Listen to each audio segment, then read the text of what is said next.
పక్షులు ఎలా ఉన్నాయి నాయన? ఎలా ఉన్నాయి? మెరవసాగేరా పక్షి పిల్ల అనేడా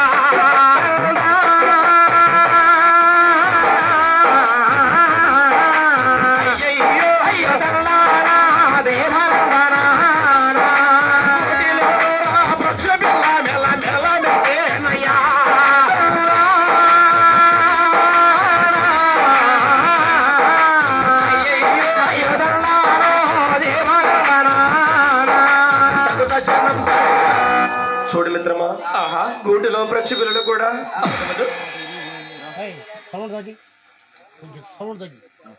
పాట అసలు అర్థం అవుతలా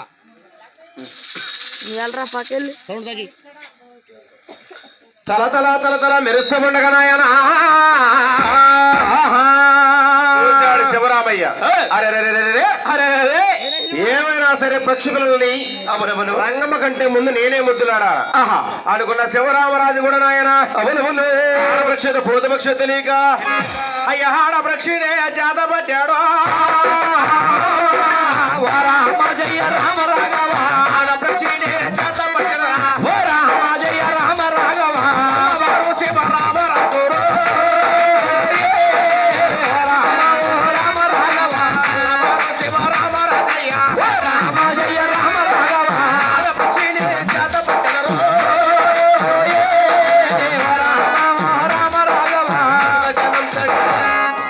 ఆడపక్షిని చేత పట్టగా ఆయన ఆడపక్షిని చేత పట్టుకుని చేతారు దిశ మనసారం పట్టినట్టు గోవిందా ఎప్పుడైతే చేతులారు తీసి మనసారం ముద్దులాడాడు ఆ ఒక పక్షి పిల్ల కూడా నరదోషం అనుకుంటా విలవిల తనకు నిన్ను నీళ్ళకు వదిలేసింది నాయన ఆడపక్షి పిల్ల ప్రాణం వదిలేసింది. పక్షి పిల్ల సంగతి అలా ఉంది. ఇక్కడి నుంచి ఎవరి చరిత్ర నాయన? ఎవరి చరిత్ర మిత్రమా? భార్యానికి ఏకేసన్నాడు శివరామరాజు. అమ్మా రంగమ్మ, అమ్మా నీ మాట ప్రకారంగా అవును పక్షులను తీసి నీకు ఇద్దామనుకుని ఒక పక్షులను తీసి ముద్దులాడినమ్మా నరదోషం అనుకుంటా విలవిలా తనకు నిన్ను ప్రాణం నీళ్ళకు వదిలేసింది రంగమ్మ. ఇప్పుడు ఏం చేయమంటావు? నాదా ఈ పక్షి పిల్ల చనిపోయిన పక్షి పిల్ల పెట్టగా నాకు పని చేయదు. అవును బతుకున్న పక్షి పిల్లను కూడా నా పడి కొంగలు వేసిన విడలా అచ్చట్లు ముచ్చట్లు ఆడతాను నాదా. అంతేనంటావా? అది ఎన్ని చెప్పిన మహాతల్లి ఆ ఒక కొల్ల శివరామరాజు గారు కూడా చుట్టూ 2 కొమ్మలు విరిసి కొమ్మల మీద పక్షి పిల్లలు ఎక్కించుకున్నాడు ఆయన. పట్టవే రంగమ్మ ఒడి పట్టవమ్మ రంగమ్మ ఒడి పట్టవమ్మ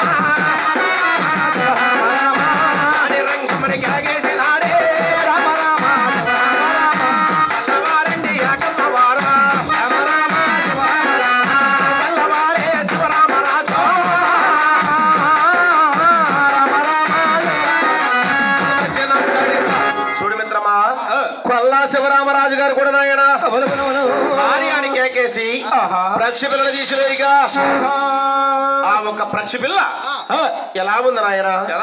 ప్రవిటి గొంగులు కిలకిలకిలకిలాడుతుందట.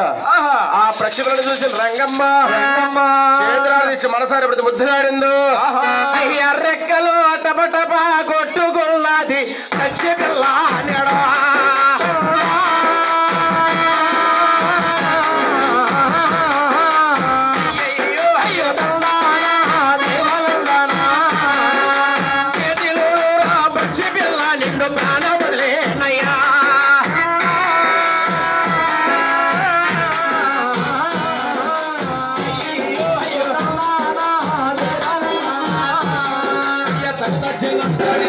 చూడు మిత్రమా, పక్షిపిల్ల రెండో పక్షిపిల్ల కూడా ప్రాణం వదిలేసిన తర్వాత అప్పుడు ఎండన్నాడు రంగమ్మ. ఏ విధంగా ప్రాణేశ్వర మనకు సంతానం లేకపోయిన ఇష్టం గాని తిరిగి మన పట్టణానికి వెళ్ళిపోదాం రా నాదా. నాదా దేవి మనకు సంతానం లేకపోయిన ఇష్టమే గాని తిరిగి మన రాజ్యానికి వెళ్ళిపోదాం రా నాదా. దేవి ఈ గాలిపొచ్చేదో గాలిగా మాట్లాడి అని మనం పట్నం మన కదిలి వెళ్ళిపోదామంటావా? ఈ కనిపించేదే శ్రీనివాసుల కొండ. ఈ కాస్త దూరం కూడా వెళ్ళి శ్రీనివాసులు ఇచ్చే వరాలు తీసుకుని పట్నం మన కదిలి వద్దాం దేవి. తప్పదంటావా? తప్పదు అని ఎన్ని చెప్పినప్పుడు కూడా కొల్లా శివరామి రత్నాల రంగమ్మ దేవి 24 కులస్తులు వెంబడి పెట్టుకుని 7 బండ్లు కట్టుకుని మధ్యదారి నుంచి తిరుపతి కొండకు బయలుదేరి వెళ్తున్నారట. ఏ విధంగా నాయన?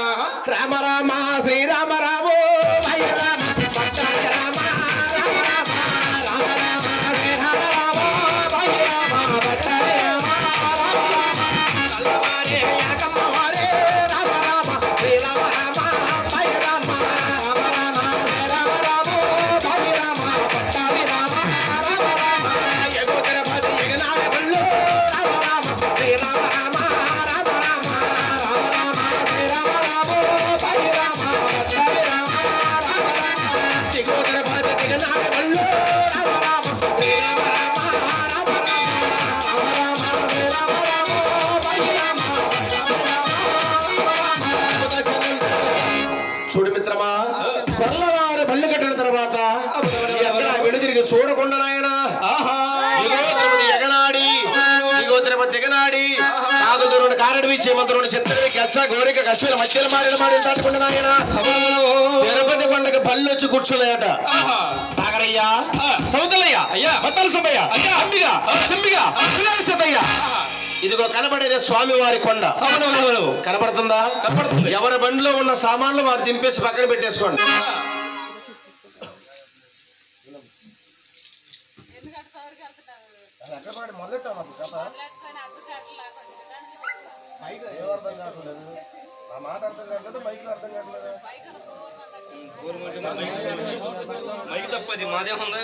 నా మాట తేడా వస్తే నీ మాట గేరత్మయ్య అని చూసి నేను మార్చుకోగలను. నా తప్పు కాదు కదా. బ్రహ్మారెడ్డిని పిలవండి.